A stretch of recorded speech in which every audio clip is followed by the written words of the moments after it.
আশা করি অনেক অনেক ভালো আছো। এখানে কীর্তন হচ্ছিল, তোমাদের সঙ্গে তো লাইভে শেয়ার করেছি কীর্তনটা। তো হচ্ছে আমি আজকে জামা কাপড় ভিজালাম সকালবেলা ঘুম থেকে উঠে। এই যে এতগুলো এখনো বিছানার মধ্যে জামা কাপড় আছে, দাঁড়াও দেখাচ্ছি।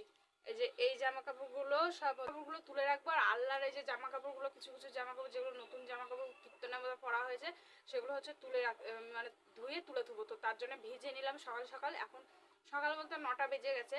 তো আজকে একটু ঘুম থেকে উঠতে লেট হয়ে গেছে, কারণ আমাদের পাড়াতে অনেক বড় একটা ঘটনা ঘটে গেছে। খুবই মনটা খারাপ লাগছে, আবার কান্না নিয়ে। তো বন্ধুরা, পাড়াতে মানে হঠাৎই একজন মারা যায়। তো তোমাদের সঙ্গে সেইভাবে তো শেয়ার করা হয়নি।